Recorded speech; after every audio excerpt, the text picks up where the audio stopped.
to the weekly politics show. I'm Councillor Puru with co-host Councillor Andrew Wood on Relax Radio. So in this section, we're going to talk about the big controversy that happened on Tuesday and is still rumbling on in the media, which is the controversial Brick Lane Truman Truman Brewery application on Brick Lane to put up retail units, multiple retail units, and a commercial office space on Brick Lane. I'm just going to declare my hands. I'm with the campaigners. I've been campaigning against that application for over a year.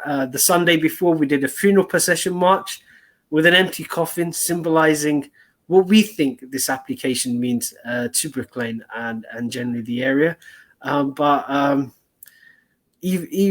was mildly surprised what I saw. It was even bizarre by the standards of Tower Hamlets politics, what happened at that planning committee.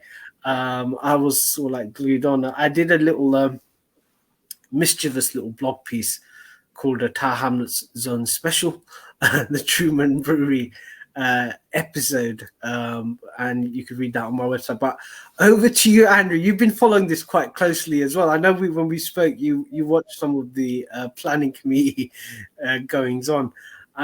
What's your take, especially like the explosion that's happened afterwards with Lima Qureshi going on the Evening Standard saying she's somehow been prevented from participating, and if she was, she would have voted down the application. Seems like a scandal there, doesn't it? No, it's just, so yeah, two is an interesting issue. So one of the things that people are asking about is why only 3 councillors made the decision, because there should be 7 councillors on the committee.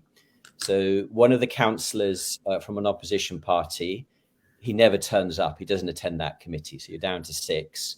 One of them didn't attend the first meeting, which I think was in April, and the rules say you have to attend both meetings if you want to vote. So we're down another. One of the councillors is now on maternity leave, so she wasn't able to attend. And then Lima Qureshi said she was quarantining because of being on the. Sorry, I think she said amber list quarantining. But you don't need to quarantine if you've been to an amber list country unless you've not been vaccinated.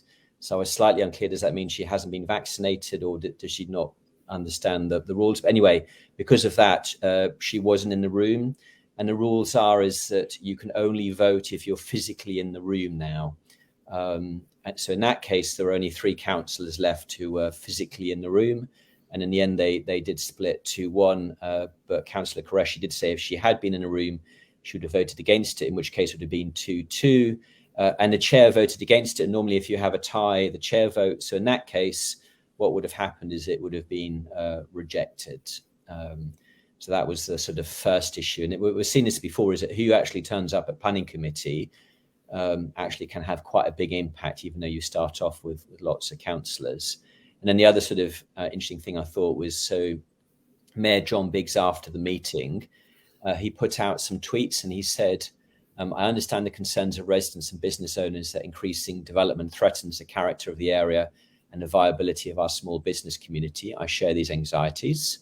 I want Brick Lane to keep its character, and while this individual development won't destroy it, I have asked for an urgent review of our planning policy. That's all good. That's fine. That's absolutely what they need to do, because one of the comments that was made by one of the councillors who voted for this is saying, well, you know, the policies say we should give this planning permission, and they do. And the last thing that the mayor said is, however, our hands are tied by government policy, which is not true. I'm not saying that government policy doesn't have a role to play, but I went back and read the Tower Hamlets Council Local Plan 2031. It's the plan that was produced by Mayor John Biggs and his team, and which councillors last January voted for. I didn't. I voted against that local plan. But in that local plan, it actually does mention Brick Lane 14 times, but it talks about Brick Lane in terms of its economy, in terms of its ability to provide new shopping space, and also about connecting green grids and all the rest of it. There's nothing in the local plan about heritage or trying to protect its current character, or even about what the future role of Brick Lane should be. It's just, they didn't put it in. So I can understand John Biggs now wanting to say, we need to go back and change his own local plan to actually include some more policies to protect, Brick Lane better. But for him to then sort of say his hands are tied by government is not right. Obviously, yes, there are rules, and you can't just sort of do whatever you want. But there are large parts of London with very heavy layers of heritage protection. There's large parts of London where you can't just go in and knock down old buildings. It's almost impossible to do that. And that those kind of heritage protections could have been applied to Brick Lane, but they didn't do it for whatever reason in the local plan. And that was a mistake, and it's a mistake they need to correct. They could do a supplementary planning document for Brick Lane as a step one. And maybe that's again what we could ask for in the 29th September council meeting. But yeah, the impression always is it's somebody else's fault, which I find a bit annoying at times. So. It does seem that the council did change the position. So during the day, there was a piece by On London, which obviously the council had a hand to like steering, which defended the decision, was very much, this is it, we're going to defend this decision. And then during the day, you just saw this kind of shift with the Evening Standard explosion of Lima Qureshi, shock horror. And then I think an hour after that, you had the mayor completely saying this is an indefensible decision, but it's not my fault. It's Whitehall or Boris Johnson or the Secretary of State. It was Robert Jenrick. Now it's Michael Gove, I think. Yeah. So it's someone else's fault. I'm with you. I'm with you at the barricades now. He's with us, standing with us. So you saw that shift, which I found fascinating. But the other thing I want to pick up was I was watching the committee meeting where the chair specifically wanted to defer the meeting because he wanted the Spitalfields local plan or neighbourhood plan to be implemented. And there is a material difference between the neighbourhood plan and where it does make reference to the protecting culture and heritage in the area. But the officers flatly told him there's no difference between the plans. So it's not a case for deferral. I just found that it just seemed like people were so much time and effort has gone into this that they just wanted it passed regardless. That's what it seemed like. Yeah. Yeah, so the Spitalfields neighbourhood plan actually goes to a referendum vote on the 11th of November, so not that far away. Because it's a resident and business area, there'll actually be two votes. This is actually unusual, but it has happened elsewhere in London. So businesses in the area will have a vote and residents will have a vote. If they both vote the same way, that's fine. If there's a difference between the two, I think it's actually up to the mayor to decide which vote he thinks is more important.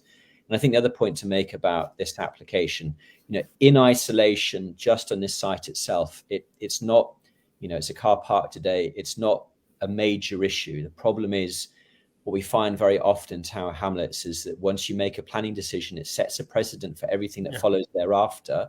There are buildings on the Isle of Dogs, Baltimore Wharf, for example, at 44 stories. The council admit in retrospect they wish they hadn't given that planning permission, because every planning application that then follows then sort of talks about, well, Baltimore Wharf is 44 stories, therefore we can be whatever we want the height to be, which then reduces the council's own argument. So it's the precedent of this that's the issue, not so much this individual development. It depends on what happens next. And I can imagine other landowners in the area sort of thinking, well, if they can have a shopping mall, I'll have a shopping mall. And then before you know it, it's basically a street full of shopping malls and, that kind of thing. And therefore the character of Brick Lane will radically change. Maybe for some people that's okay, but we've never really dealt with that issue properly. And that's where we need a supplementary planning document is to then have those conversations about what we want Brick Lane for and what its future should be. And that also comes back to livable streets as well, because it's all part of the same picture. No, definitely. So it'll be interesting to see how this rumbles. I know the campaigners are going to have a get together and a forward strategy So it'll be interesting to see how it goes and where the other battles are going to be in the Brick Lane area. It seems like it might be another forever war. You never know.